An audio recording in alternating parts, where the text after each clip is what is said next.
안녕하세요. 성화로 알아보는 예수님의 생애 바이블 갤러리. 저는 진행을 맡은 이세라 지니아가답니다. 네, 초강의 마테오 신부입니다. 반갑습니다. 안녕하세요, 신부님. 안녕하세요. 네. 네. 이제 오늘부터는 바이블 갤러리 3부가 시작됐습니다. 네. 1부에서는 성모용보부터 예수님의 탄생, 또 유년기의 장면들을 살펴봤고 2부는 예수님의 갈릴레아에서의 공생활이었는데요. 3부부터는 이제 본격적인 순환의 시간이 시작됩니다. 어쩌면 지금부터 나오게 되는 장면들은 우리 마음을 좀 무겁게 만들 수도 있을 것 같아요. 하지만 한편으로는 예수님이 어떤 분이시고 또 가톨릭 영성의 핵심은 무엇인지를 알아볼 수 있는 또 중요한 시간 역시 될 것 같습니다. 네, 3부로 접어든 바이블 갤러리와 계속해서 함께해 주시기 바랍니다. 오늘의 주제는 예수님께서 겟세마니 동산에서 기도를 올리신 일인데요. 지난 시간에 2부 마지막 순서로 예수님과 제자들의 최후의 만찬을 살펴봤었죠. 이 겟세마니 기도 장면은 만찬 이후에 바로 이어지는 일이죠, 신부님? 네네. 예수님께서 최후의 만찬 이후에 베드로와 야고보 또 요한만을 데리고 겟세마니로 가십니다.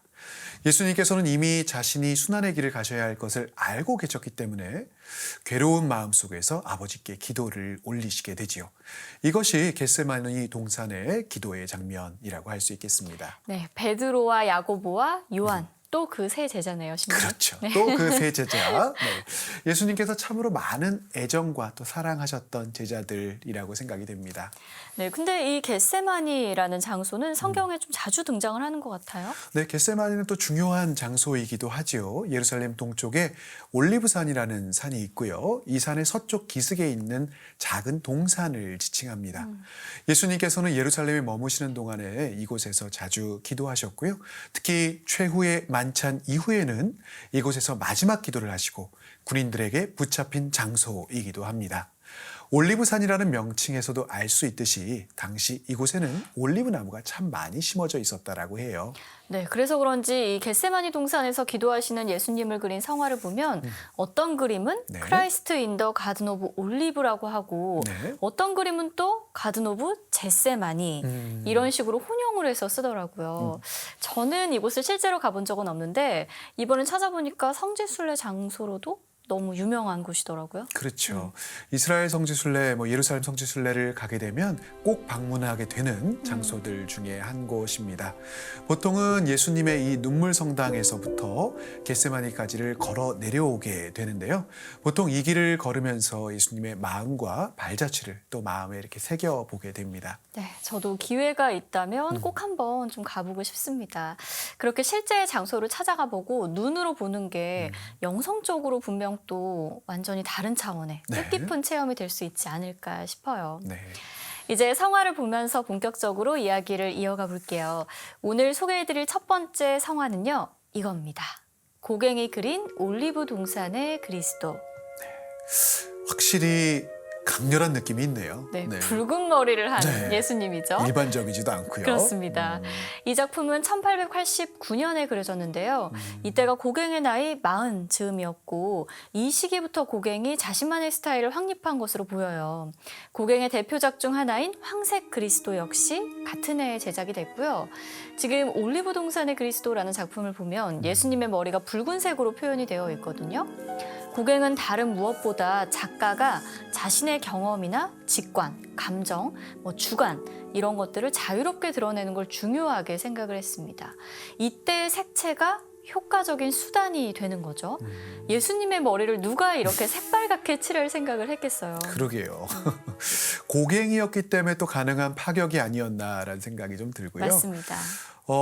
머리 색깔도 그렇지만 저는 무엇보다도 예수님의 이 모습이 좀 지쳐 보이는 것에 눈길이 더 가는 것 같아요. 마치 모든 것을 체념했다고나 할까요? 보통 겟세마니 동산에 있는 예수님을 그릴 때 다른 화가들이 성경의 내용을 따라서 기도하는 모습으로 많이 표현을 하거든요, 예수님을. 근데 지금 고갱의 그림은 좀 애매해요. 그러게요. 그 손의 모습이나 또 자세로 봐서는 기도를 하시고 계신 그런 상황은 아닌 것 같은데요. 그렇죠. 네. 말씀하신 것처럼 그냥 지쳐서 힘이 빠진 채로 주저앉아 있는 모습에 더 가깝지 않나 싶습니다. 또 하나 좀 의아하게 보이는 것은 여기는 제자들이 보이지를 않네요. 제가 알고 있기로는 보통 겟세마니 기도 장면을 그린 성화에서는 예수님과 함께 동산에 올라간 제자들을 같이 그려놓는 것이 뭐 하나의 기본 공식처럼 이렇게 되어 있는 것으로 알고 있는데, 그렇게 해서 이것이 바로 겟세마니다 이런 것들을 알려주는 하나의 표징, 또 그러한 안내 같은 역할을 하게 되는데, 그런데 고갱의 그림에서는 제자들이 보이지를 않고 있는 것 같아요. 예수님 뒤에 있는 사람들은 제자들이라기보다는 예수님을 붙잡으러 오는 사람들 같이 보이고요. 네, 고갱의 작품에는 제자들이 등장하지 않죠. 겟세마니 기도 장면을 그린 성화에서 흔히 볼 수 있는 기존의 문법을 또 깨트리고 있는 건데요. 한편으로는 예수님 편을 한 사람도 등장시키지 않아서 완전한 고독 속에 남겨진 예수님을 표현하게 되는 측면이 있습니다. 성경을 보면 겟세마니 동산에서 예수님은 제자들에게 내 마음이 너무 괴로워 죽을 지경이다. 너희는 여기에 남아서 나와 함께 깨어 있어라 라고 말씀을 하시거든요.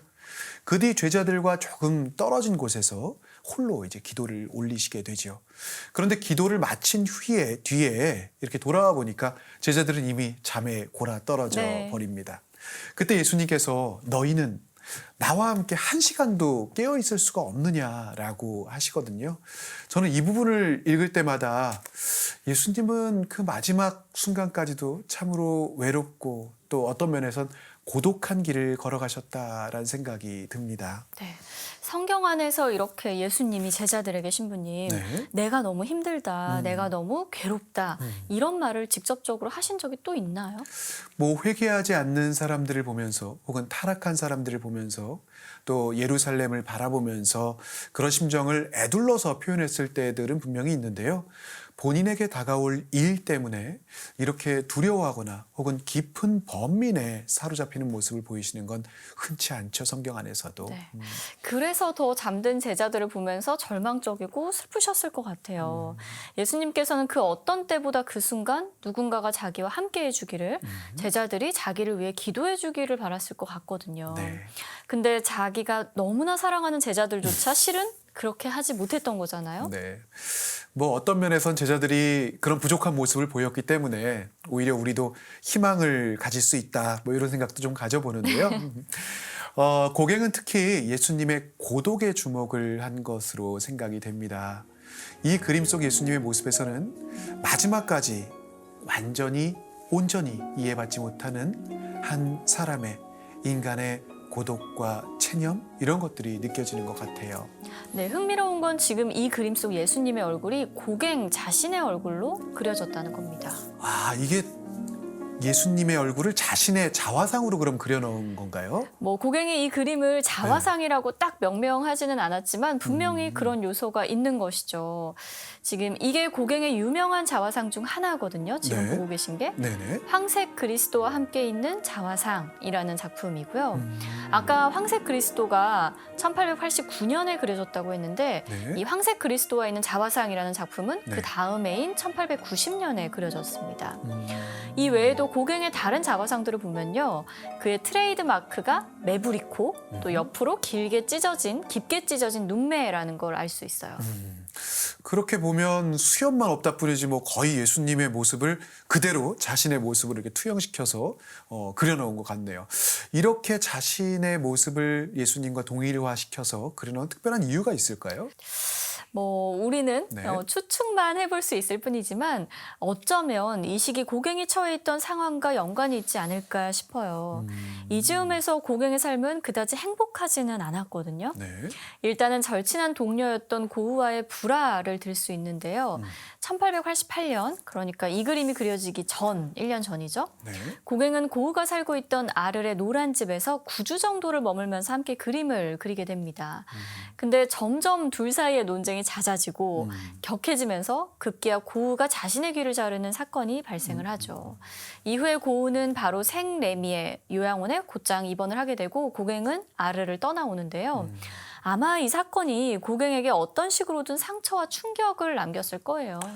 아마도 뭐 그 정도 상황을 겪게 되면 죄책감이나 자책도 있을 거고 또 사람들이 자신을 바라보는 시선이나 또 고흐에 대한 원망도 어떤 면에서 있었을 것 같고요. 네. 여러 가지로 부정적인 감정들이 많이 들었겠네요. 네, 실제로 고갱이 1889년에 제작을 한 컵을 보면요. 네. 고흐의 이런 자애가 고갱에게 내상으로 남았다는 생각이 더 강하게 들거든요. 사람의 머리 모양을 한 컵을 만들고 고갱이 네. 이 컵의 이름을 머리 형태를 한 컵 자화상이라고 이름을 또 붙여요. 상당히 묘하네요. 그렇죠. 분명 얼굴은 고갱이지만 귀가 없는 모습은 또 고흐를 떠올리게 하고요. 목으로는 마치 피가 흘러내리는 것처럼 붉은 유약을 또 떨어뜨려 놨어요. 실제로 저 컵을 써서 뭔가를 마시고 싶다는 생각은 좀 안 드는데요. 그렇죠. 네. 또 하나를 들자면 네. 이 시기 고갱이 처해 있었던 상황 가운데 하나는 프랑스 화단에서 인정을 받지 못했다는 건데요. 1889년 파리 만국 박람회에서 열린 인상주의 화가들 전시에 고갱의 작품이 출품 거부를 당하는 사건이 일어납니다. 아하. 네. 네. 고갱은 여기에 반발을 해서 전시장 앞에서 다른 화가들과 연합을 해서 또 다른 전시를 열고요. 네. 고흐도 고갱도 참 여러 가지로 사람들에게 왜 이런 그림들이 이런 성화들이 왜 호소력이 없었을까라는 네. 생각도 들기로 하고요. 뭐 제가 알기로 고갱은 증권거래소에서 일을 했었잖아요. 그러다가 이제 화가가 된 걸로 알고 있는데 말하자면 금융인이었다가 미술에 대한 열정을 버리지 못하고 또 그 열정 때문에 화가가 된 것인데 정작 화단에서는 인정받지 못하였다라는 것 어떤 면에서는 그에게 그만큼 절망적인 소식이 있었을까라는 생각도 들어요. 맞습니다. 근데 사실 고갱이 인상주의 집단 안에 끼지 못했던 건 어떻게 보면은 너무 당연한 거였거든요. 인상주의는 뭐 빛이나 석양에 따라서 시시각각으로 변화하는 풍경을 객관적으로 보여주고자 했던 사조예요. 그래서 클로드 모네 같은 화가는 자기 집 앞에 건초 더미를 쌓아놓고 이 하나의 사물이 계절에 따라 또 낮인지 밤인지 이 하루의 시간에 따라 빛의 변화에 따라서 어떻게 다르게 보이는지를 관찰해서 20점이 넘는 연작을 그리기도 하고요. 네. 그러니까 쉽게 말하면 인상주의는 그 무엇보다 눈의 감각, 시각적으로 감지되는 현상을 중시했다면 고갱 같은 경우는 눈보다는 마음, 객관보다는 주관, 감정을 더 중시한 화가였기 때문에 애초에 인상주의 화가들과는 다른 길을 걸을 수밖에 없었죠. 이 올리브산의 예수님이라는 작품이 그려질 때쯤 그 전으로 해서 고갱에게 일어났던 일들을 좀 듣고 나니까 어쩌면 고갱은 누구에게도 온전히 이해받지 못했던 예수님과 자기 자신을 동일시해서 그렇게 보았던 것이 아닐까 싶어요. 예수님이 지닌 하느님의 아들로서의 권위와 능력 이런 것이 아니라 겟세마니에서 그분이 느꼈던 고독과 절망 그 순간에 그 상황에 집중하고 공감한 것이라고 생각이 좀 드네요. 네, 저도 그 의견에 동의를 합니다. 특히 이 그림에서는 예수님의 고독을 발견한 고갱의 시각이 느껴져서 그걸 좀 보여드리고 싶어서 가져와 봤고요. 네. 두 번째로 소개해드릴 작품은 이탈리아 화가 조반니 벨리니가 1465년경 그린 겟세마니 동산에서의 고뇌입니다. 뭐 이 성화는 딱 봐도 성경의 내용에 굉장히 충실하게 그린 성화네요. 그렇죠? 네네. 네. 일단은 제자들과 몇 발치춤 떨어진 동산에서 하늘을 향해 기도를 올리시고 계신 예수님. 세 제자들은 이미 깊은 잠이 들어 있고요. 후경에는 예수님을 잡으러 오는 유다와 군인들 일행이 좀 보입니다. 하늘에는 투명한 아기 천사가 그려져 있고요. 네, 이 와중에도 천사의 모습이 너무 사랑스럽죠? 네, 상황은 굉장히 슬픈 상황인데 아기 천사의 모습은 너무 귀엽게 그려져 있는 것 같아요. 그리고 무엇보다도 저는 이 그림에서 잠들어 있는 세 제자에게 바로 눈길이 좀 가는 것 같습니다. 사실 이 정도면 그냥 잠든 게 아니라 정말 그 떡실신의 느낌이죠, 신부님? 기절, 혼수 상태? 네.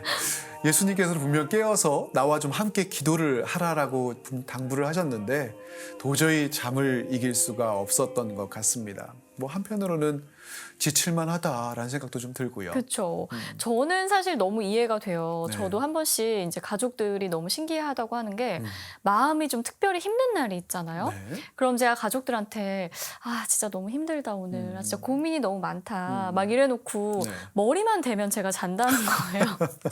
근데 그게 제가 안 힘들어서가 아니고 그렇죠, 그렇죠. 또 그건 완전히 별개의 문제거든요. 음. 힘들어도 슬퍼도 잠은 그냥 오는 거고 배는 그냥 고픈 거고 완전 이제 이게 다른 문제거든요. 네.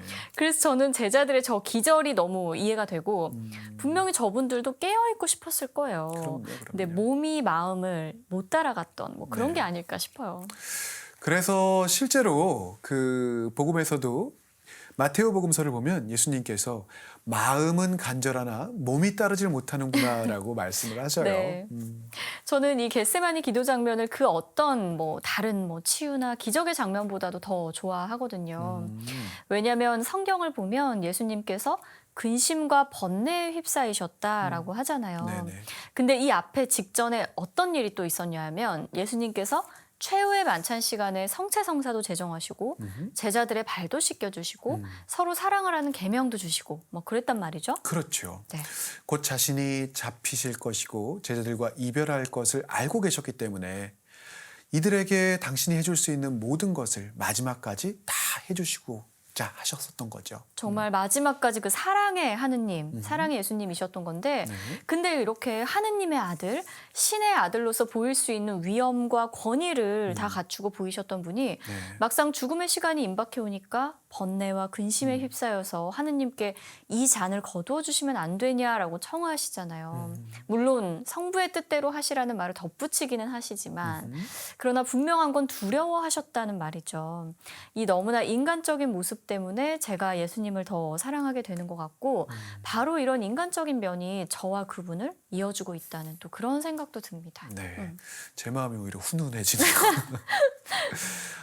제가 앞서 그 벨리니의 그림을 보면서 잠들어 있는 제자들에게 가장 먼저 눈길이 간다 이런 이야기를 했었는데요. 지냐가다의 그 설명과 또 이야기한 것과 비슷한 맥락인 것 같아요. 겟세마니 동산에서 번뇌에 휩싸여 기도하시는 예수님의 모습에서 인간적인 면모를 느끼는 것처럼 저는 이 세 제자들에게서도 비슷한 감정을 느끼게 네. 되거든요. 특히나 이 세 제자는 예수님께서 특별히 총애를 하시던 그런 또 제자들이었단 말이죠. 네, 오죽하면은 마지막 기도의 순간까지 또 함께 가셨겠어요. 네. 분명히 이 세 제자들 역시 자신들이 예수님의 넘치는 사랑을 받고 있다는 것, 그런 애정을 받고 있다는 것을 몰랐을 리 없었을 겁니다. 그런데도 이들이 잠이 들어버리거든요. 당신께서 괴로움을 토로하시고 함께 기도하자고 그렇게 말씀하셨는데 예수님께서 눈앞에서 잠시 멀어지자 금세 잠이 들어버리고 말아요. 네, 어떤 의미에서는 정말 진정으로 인간적인 모습이다라고도 말할 수 있겠네요, 신부님. 네. 그런데 이렇게 약하고 또 한편으로는 자기 통제력이 뭐 떨어진다라고도 이야기할 수 있던 이들이 훗날 교회의 반석이 되기도 하고 또 예수님의 말씀을 전하기 위해서 어떠한 두려움도 없이 어떠한 고난도 마다하지 않는 강인한 사도로 또 거듭나게 되거든요. 뭐 이 성화 속에서는 정신을 못 차리고 자고 있는 세 제자를 보면 훗날 이들의 변화된 모습, 변모된 모습이 더 감동적으로 다가오면서 또 어떤 면으로는 저에게는 또 희망이 되기도 하는 것 같습니다. 그거는 결국 변화에 대한 희망인 건가요, 신부님? 그렇죠. 벨리는 잠들어 있는 세 제자의 모습을 통해서 우리에게 이들이 지닌 인간적인 면모나 약함을 보여주지만 그 부족함 안에서도 사도의 길을 걸어가잖아요. 우리는 결코 그것이 전부가 아니고 또 그들의 최종적인 모습이 아니다라는 것을 알고 있습니다. 하나 덧붙이자면 저 멀리서 창과 방패를 든 병사들이 오고 있잖아요. 네. 숫자로 보나 지니고 있는 무기로 보나 제자들과 예수님은 사실은 어떤 승산도 없어 보입니다. 네, 실제로 예수님께서 그냥 또 잡혀가시기도 했고요. 네, 아마 그때 제자들 대부분은 자신들의 스승이 완벽히 실패했다라고 생각을 했을 겁니다. 이때만 해도 제자들은 예수님이 예고하신 돌아가심 또 부활의 의미를 온전히 이해하지 못했을 때이고 표면적으로만 보면 그 이전과는 전혀 다른 모습을 보여주셨으니까요. 처절한 실패, 좌절, 제자들이 느낀 감정들은 그러했을 겁니다. 혼미백산에서 다들 도망갔다라고 하는 것도 그러한 충격을 표현해주는 그러한 표현으로 볼 수 있고요. 그러나 우리는 알고 있습니다. 예수님께서 겟세마니 동산에서 잡혀가신 지 2000년이 지난 지금 전날 밤 예수님을 팔아넘긴 유다가 예수님을 매질한 이들이나 수석 사제들이 결코 최종적인 승리자가 아니다라고 하는 것을요. 이 그림에 나타난 병사들과 예수님 또는 병사들과 제자들의 모습을 비교해 보면서 저는 다시 한번 어떤 승리는 승리가 아닐 수 있고 또 어떤 실패는 실패가 아닐 수 있다라는 생각을 해보게 돼요. 네, 그러고 보니까 어떤 면에서는 참 아이러니인 게 창과 방패로 무장한 사람들, 예수님을 죽일 계획을 세우고 실제로 그 뜻을 이뤘던 사람들은 지금 우리의 그 종교적 관점에서 보자면 최종적인 승리자가 결코 아니고 반대로 이 그림에서처럼 어떤 무기도 지니고 있지 않았고 또 지닐 의지도 없었던 사람들이 승리하게 된다는 게 아이러니다 이런 생각도 듭니다. 네. 네. 조반니 벨리니가 그린 고뇌하는 그리스도였고요. 다음으로 소개해드릴 작품은 산드로 보티첼리입니다. 겟세마니 동산의 그리스도라는 그림인데요. 제가 이 그림을 가져온 가장 큰 이유는 천사 때문이거든요. 네, 앞그림에서도 천사는 등장했었지만 여기서는 천사가 훨씬 더 커지고 강조가 되어 있는 것 같아요. 네, 예수님과의 거리도 훨씬 더 밀착이 됐고요. 루카복음의 겟세마니의 기도 장면에서 다른 복음서에는 등장하지 않는 내용이 나옵니다. 첫째는 예수님이 고뇌에 쌓여 더욱 간절히 기도하시니 땀방울이 핏방울로 변해 떨어졌다라는 대목이고요. 둘째가 바로 이 천사의 등장 장면입니다. 다른 복음서와는 다르게 루카복음사가는 천사가 나타나서 기도하는 예수님의 기운을 북돋아드렸다라고 이야기하고 있거든요. 네, 보티첼리가 아마 바로 그 대목을 그리고 있는 것 같아요. 천사가 지금 잔 하나를 예수님께 내밀고 있는데 이건 예수님께 약속되어 있는 잔이고 운명을 암시하는 거겠죠. 어떻게 보면 정말 예수님이 핏방울까지 흘리며 기도를 하셨는데 결국 나타나서 하느님의 뜻이다, 받아라 하고 냉혹하게 잔을 내미는 것으로 보일 수도 있지만 또 다르게 생각해보면 하늘에서 내려온 천사잖아요. 결국은 하느님께서 함께하고 계시다는 걸 두려움에 휩싸인 주님께 알려주시는 거겠죠. 네. 보티첼리의 그림에서는 예수님이 계신 곳과 제자들이 있는 곳이 이전 그림들과는 훨씬 더 이 차이가 있고 떨어져 있고 하늘과 가까운 곳과 먼 곳을 이렇게 분리를 해놓은 것 같아요. 네, 멀리 떨어진 곳에서 잠들어 있는 제자들의 모습과 그림 상단부에 함께 있는 천사와 예수님의 모습을 대조함으로써 결국 예수님을 마지막 순간에 위로한 건 제자들이 아니라 천사였다는 걸 보여줍니다.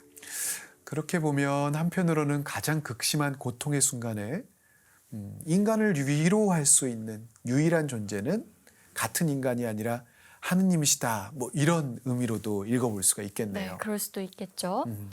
마지막으로 보여드릴 작품은 이런 천사의 위로를 더 극대화해서 보여주는 그림인데요. 네. 베로네즈가 1583년경에 그린 그림입니다. 이 작품에서는 아예 예수님이 혼절을 한 듯한 모습으로 그려지는데요. 천사가 온몸으로 그런 예수님을 부축하고 있습니다. 예수님의 이마에 이 핏방울이 흘러내리고 있는 그러한 세부적인 묘사도 좀 눈에 띄고 네. 무엇보다도 천사의 표정에 눈길이 자꾸 가는 것 같아요.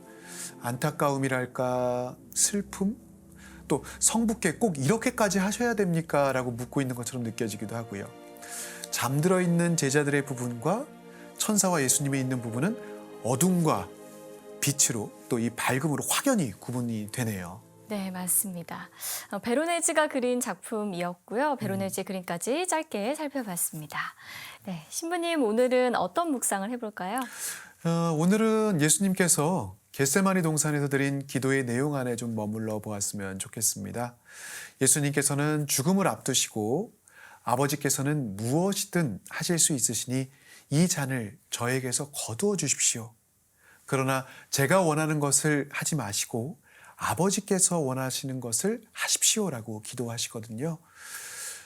우리는 보통 우리가 원하는 것을 청하는 것까지는 나아가지만 예수님처럼 뒤에서 그러나 제가 원하는 것을 하지 마시고 아버지께서 원하는 것을 하십시오라고 말하지는 못하는 것 같아요. 지금 내가 드리는 기도에는 이런 순명의 구절이 포함되어 있는지, 혹은 내 안에는 이런 기도 안에 순명하고자 하는 마음 혹은 지향이 있는지를 한번 오늘의 이 성화들 안에서 또 묵상해보고 돌아봤으면 좋겠습니다. 네, 제 인생의 평생의 과제, 순명. 저도 한번 함께 생각해 보도록 하겠습니다. 바이블 갤러리 오늘 순서는 여기까지입니다. 저희는 다음 시간에 다시 인사드릴게요. 고맙습니다. 고맙습니다.